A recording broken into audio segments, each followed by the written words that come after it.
Okay, this is not exactly a major headline, but I do need to address it. I don't know if I need to, but I will. Yesterday, the Babylon Bee posted an article with this headline. Trump promises Vivek an administration position running the White House 7-Eleven. And you can see the screenshot there with the picture, with the accompanying photo. And the photo is what really sells it, I think. That's what takes it over the top. And taken together, you have to admit, it's kind of funny. I mean, it has to at least get a smirk out of you, right? And yet, if you look at the comments under this post, you'll find that lots of people are offended by it. And to be clear, the people offended are, for the most part, people on the right, conservatives. Okay, a bunch of conservatives are, in fact, I think the Babylon Bee is trending right now because a bunch of conservatives are complaining that this joke is racist and in bad taste. And not ironically, I mean, there are some complaining ironically. I did leave a comment saying I was reporting the Babylon Bee to the FBI for hate crimes. But many of these comments are not ironic and not meant to be a joke. So let me just read a few of the, just thousands of them, but let me just read a few. I'm 100% Trump and think Babylon Bee is a national treasure, but this one is just stupid. You can and should do better. A public retraction seems appropriate here, but I'll still look forward to your stuff. Someone else says, I like the Bee, but this was kind of in poor taste. Low blow from the Babylon Bee. Someone else says, so is the joke that Trump values him so poorly that he only sees him as a clerk at 7-Eleven? Or that you think he's a clerk at 7-Eleven because of a tired stereotype about Indian people? And then there's a bunch that say, not funny. This is not funny. And someone, I love this. These types of jokes aren't helpful. Aren't helpful. Because, the most important thing about comedy is that it's helpful. We've all been to like a stand-up show and then you leave and somebody asks you how it was and you go, oh, it was great. It was super helpful. So helpful. I just love the comedy show because it was so helpful. Anyway, lots of comments like that. Echo, it's like this is the left's language, do better. Do better. This is how you define. I mean, this is like number one way you can spot a leftist many times is if they respond to a joke with that phrase specifically. Do better. Not funny. Do better next time.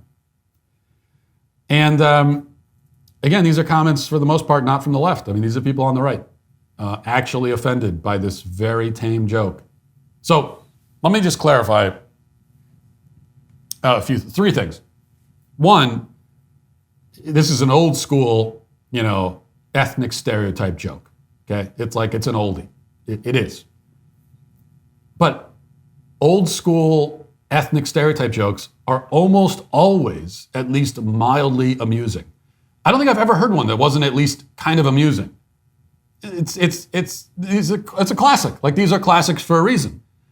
And in fact, these dated ethnic stereotype jokes are only becoming funnier. Like they're increasing in funniness. So these old ethnic stereotype jokes have always been like kind of funny, and then you could follow the trajectory, and then they kind of I'd say they were the least funny about 20 years ago, because that was about 20 years ago. It was like everybody was saying them, and so they're not as funny anymore. They're still pretty funny, but they're not as funny because everyone. But now people are actually offended by them again, and so that just makes them more funny.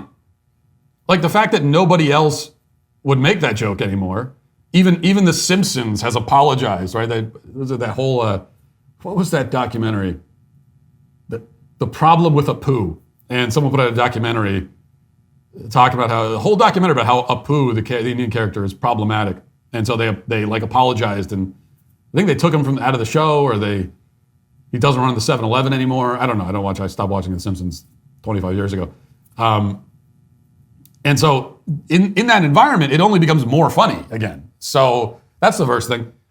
And second is that most of the people offended by this joke are Vivek fans. And you should know that Vivek Ramaswamy himself is not offended. He put out a tweet laughing about it, as you would expect. Like, you would not expect him. I mean, if he had been offended, if he had tweeted himself saying, do better, guys, this is too far. My opinion of him would have entirely changed. I would go, that alone. This is everything good I've said about him in that moment, I would say never mind. But he didn't say that. As expected, he thought it was funny. So you don't need to be his white knight galloping in on your gallant steed to defend him from the Babylon Bee headline. Are you struggling with back taxes or have unfiled returns this year? The IRS is escalating collections by adding 20,000 new agents. In these challenging times, your best defense is to use Tax Network USA. With over 14 years of experience, Tax Network USA has saved their clients over $1 billion in back taxes. They specialize in negotiating with the IRS and aim to reduce your debt significantly. Tax Network USA doesn't just negotiate, they protect your assets from IRS seizures and they manage your yearly returns for ongoing compliance. Importantly, they are licensed to help with all state tax issues, regardless of where you live in the U.S. Seize control of your financial future now and don't let tax issues overpower you. Contact Tax Network USA for immediate relief and expert guidance. Call 1-800-245-6000 or visit tnusa.com/Walsh. Turn to Tax Network USA and find your path to financial peace of mind. That's tnusa.com/Walsh.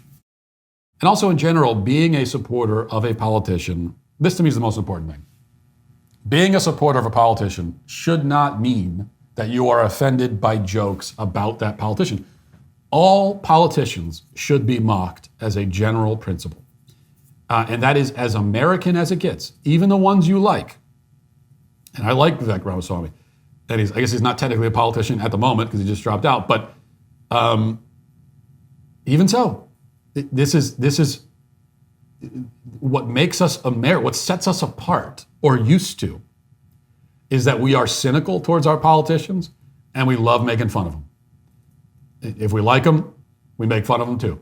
And that is one of the things that's supposed to be uniquely American, right, in our approach. And so to me, it's almost like complaining when a politician is made fun of. It's anti-American, in my mind. Now, if the joke is not really even a joke, like a lot of the jokes, quote unquote, that you hear about Trump on late night shows and stuff, you can complain about those jokes not because you're offended on Trump's behalf, but just because they're actually not funny because they're not even really jokes. There's no attempt to make a joke here. They're like Jimmy Kimmel for the 50th time doing a monologue where it's supposed to be a joke, but it's just one long whine. Yeah, that's just not funny. That's actually not funny because there's no joke being told anywhere in it. So you couldn't laugh even if you wanted to. That's one thing. But this is coming from the Babylon Bee. That's a friendly source. Clearly it's a joke. That's what it's supposed to be, and that's how it should be taken. And the third thing is just, and this is I admit, the people reacting to a Babylon Bee headline. It's a pretty minor issue, all things considered, but it is a small microcosm of something that worries me a lot, which is that some corners of the right are truly becoming as woke as the left. And this is another bit of evidence. So if you were worried about that, it's just one small bit of evidence that would seem to confirm that very disturbing suspicion that this is happening on the right. There is this mentality, and to me it seems to be getting worse over time. You got some on the right who are, they're kind of backing away from some of these cultural issues. They don't want to talk about them anymore. They're softening their stances.